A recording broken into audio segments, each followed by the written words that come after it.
Welcome to Total Spectrum Spotlight, an informative look and an insightful discussion of today's legislative issues and political trends. Hi there, I'm Congressman Eric Paulson, and thanks for joining Spotlight. With me today is Senator Todd Young from the state of Indiana. Senator Young and I served together actually in the House on the Ways and Means Committee, and I can tell you I have known him to be extremely thoughtful on policy and tenaciously hardworking.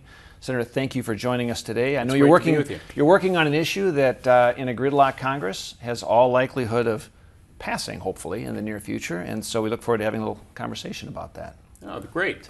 Yeah, thanks for your interest.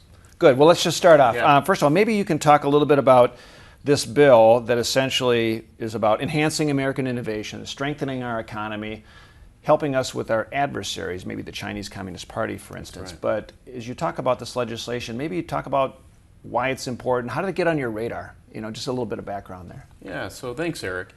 Well, you know, you and I served together in the House Ways and Means Committee, and we dealt with a lot of important economic issues, trade and tax policy and so forth. And the lens through which I approached a lot of those policies was competitiveness.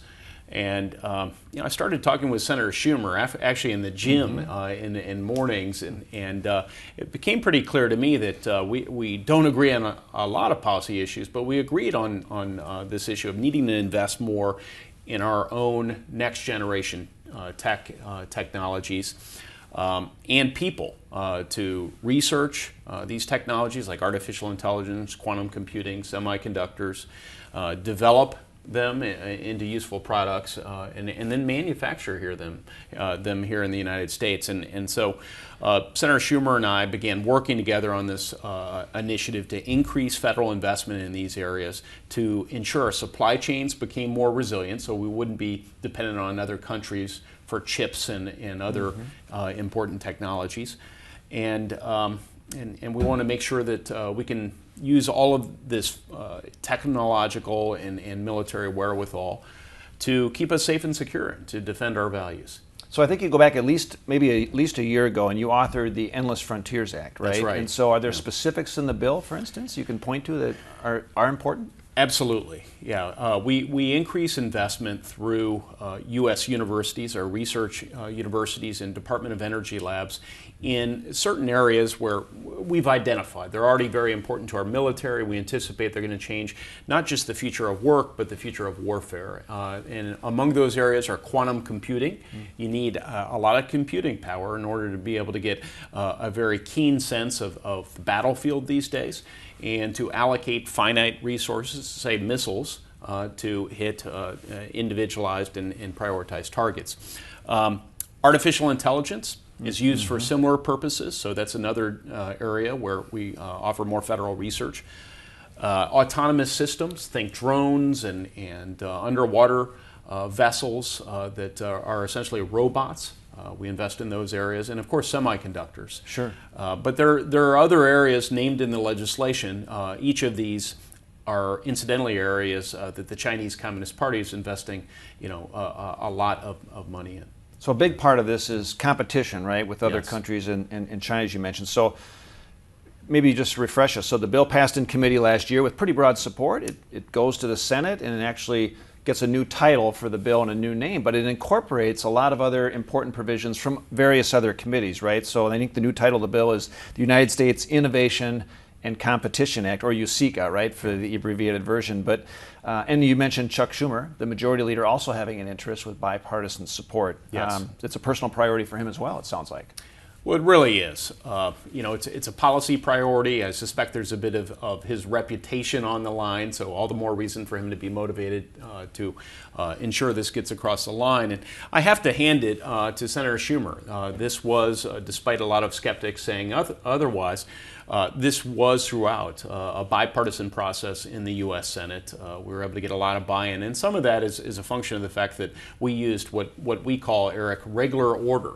We actually had public hearings on the Endless Frontier Act. We asked other committees of jurisdiction, from the Banking Committee, the Foreign Affairs Committee, to our Energy Committee to also have public hearings, and then to develop bipartisan legislation that could be bundled together with the Endless Frontier Act, all with an eye to increasing our competitiveness and ensuring we have the ability to compete with China. So some other notable provisions are, for example, from the Banking Committee. Senator Cornyn led the way in making sure that if we're investing U.S. capital in the Chinese market, we want to make sure that those investments aren't made in national security sensitive areas. So we put some constraints on that. We also had some legislation pertaining to our diplomatic enterprise and making sure our diplomats have the tools to be effective in working with the Chinese and dealing with some of the threats posed by the Chinese. Trade is another notable area, important, of course, to our business community.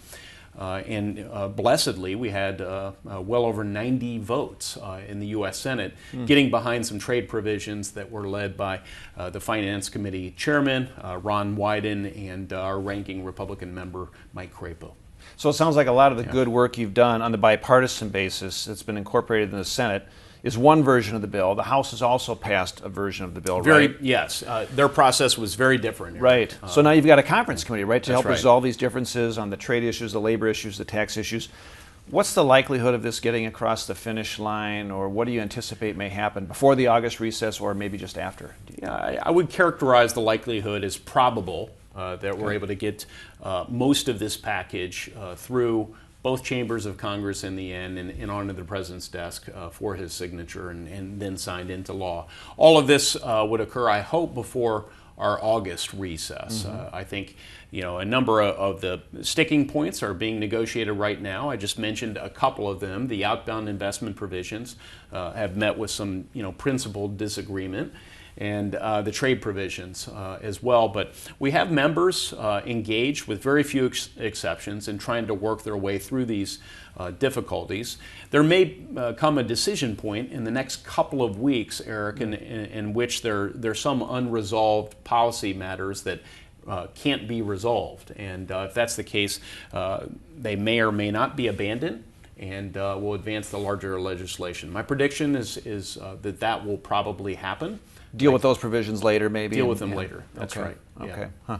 Huh. If you're a small business owner and they're facing some big challenges, right? Some headwinds with inflation, higher prices, labor shortages, supply chain issues. Why might this be important to small businesses or to our economy in general right now? Yeah.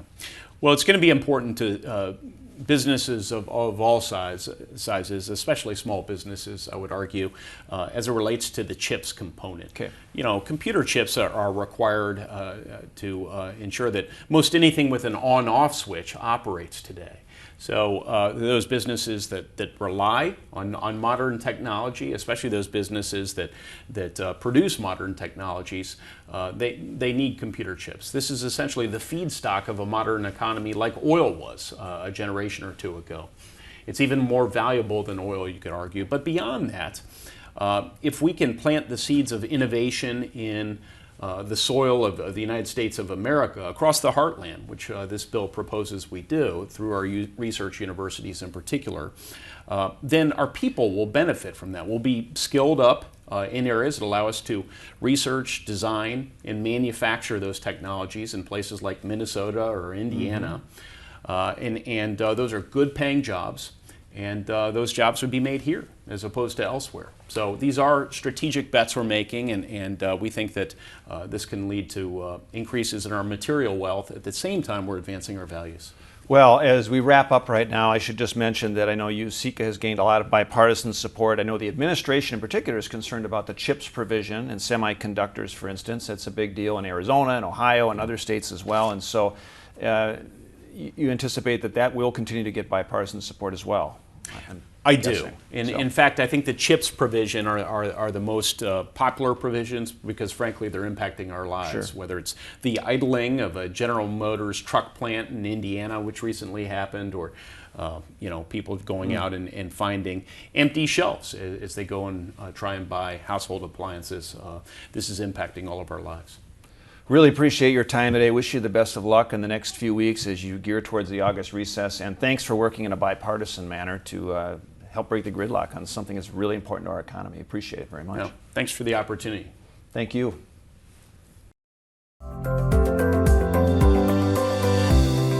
Thank you for watching Total Spectrum Spotlight. For more information about Total Spectrum, please visit us at totalspectrumsga.com.